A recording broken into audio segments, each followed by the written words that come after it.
السلام عليكم ورحمة الله وبركاته. أهلا وسهلا بأحلى متابعين في الدنيا. يا رب تكونوا بخير. وصفة النهاردة جميلة جدا جدا. هنعمل مع بعض سجق عربيات الشارع. أيوة، بنفس الطريقة وبنفس التريكات. وكمان عايزه اقول لك وصفه جميله جدا جدا وممتازه، وكمان بدل ما ولادك ياكلوه في الشارع هتعمليه في البيت وهتوفري كتير كتير يا حبيبه قلبي. طب ما يلا بينا ونصلي على رسول الله عليه افضل الصلاه والسلام، ونشوف فيديو النهارده عملناه ازاي، وازاي عملنا سجق زي عربيات الشارع بالظبط. وكمان هيطلع نتيجه احلى واحلى بكتير، كمان حاجه مضمونه وبتعمليها في بيتك بايديك بكل نظافه.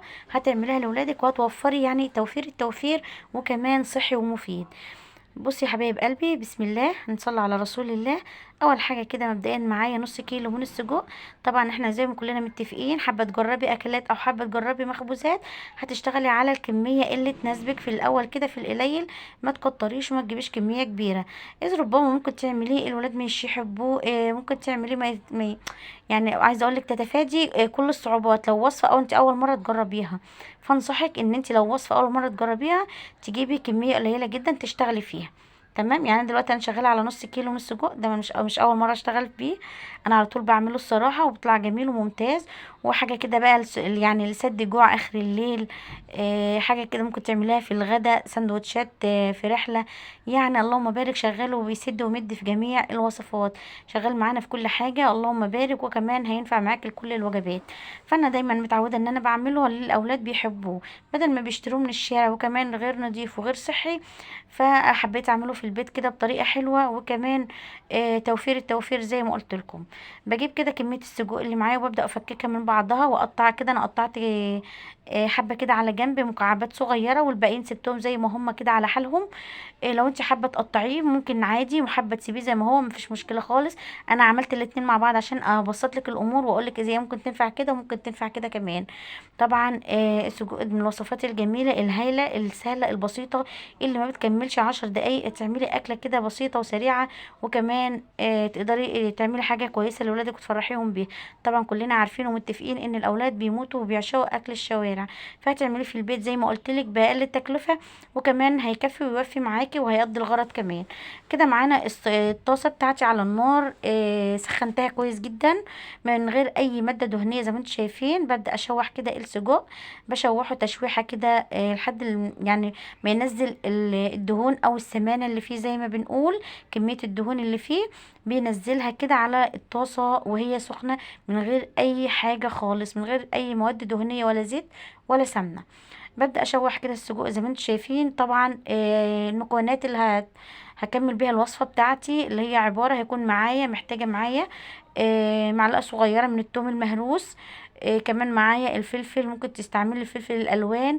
انا كان متاح عندي الفلفل الاخضر والفلفل الحار، وكمان حبة واحدة من الطماطم. وزي ما قلت لكم الوصفة دي يا بنات تنفع لاكلات نص الليل، او لجوع او لسد جوع نص الليل زي ما احنا كلنا متفقين. فطبعا كنا بالليل والولاد طبعا جعانين، فقالوا يا ماما تعملي لنا سجق. قلت طب وماله، اعمل سجق وكمان اصوره لحبايبي واوريهم.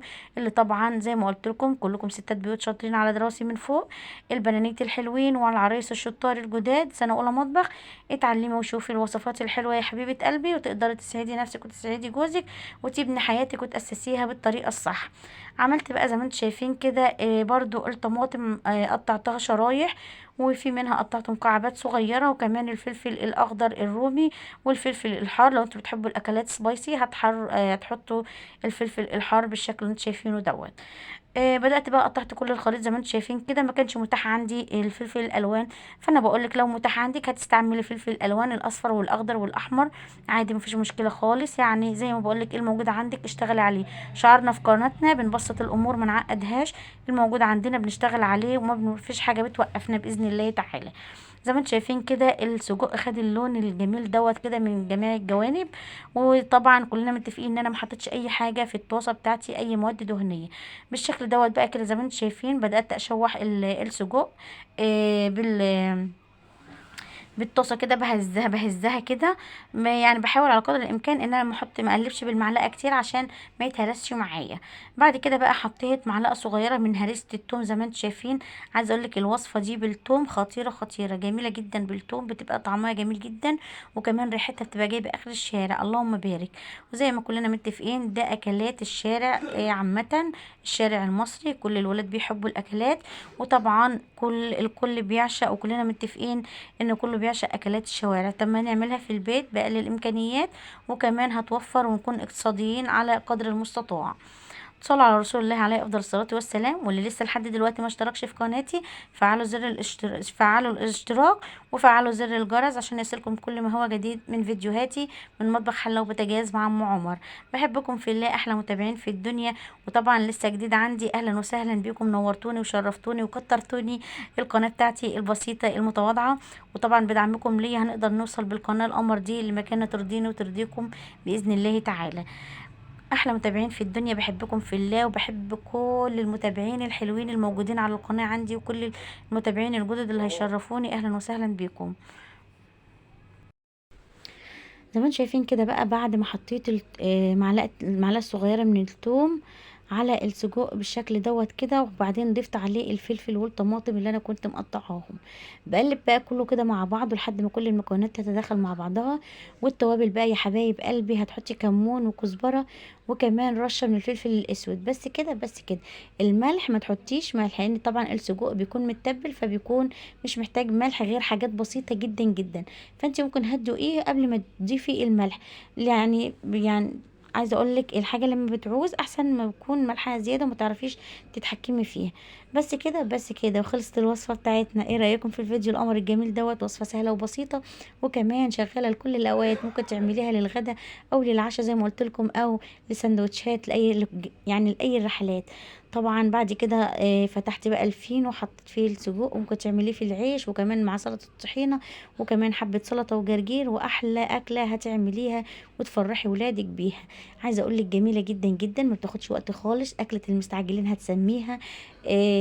يعني عايزه اقول لك هتسدي معاكي الجوع، حاجه كده اللهم بارك، جميله جميله يعني. عايزاكم تجربوها وتقولوا لي ايه رايكم في السجق وكمان الاكلات السريعه الجميله دي. عايزه اقول لكم برضو ان الفيديو بتاع النهارده كان خفيف على قلوبكم، وكمان كان خفيف على قلبي جدا جدا. وما تنسونيش في دعواتكم، وما تنسونيش في شير ولايك وسبسكرايب للقناه. بحبكم في الله، احلى متابعين في الدنيا. ربنا يا رب يديمكم نعمه في حياتي، ويجعل الموده دايما ما بيننا، ويجعل دايما قلوبكم وبيوتكم عمرانه بالخير يا رب العالمين. استودعكم الله الذي لا تضيع ودائعه، اترككم في رعايه الله وحفظه. السلام عليكم ورحمه الله وبركاته.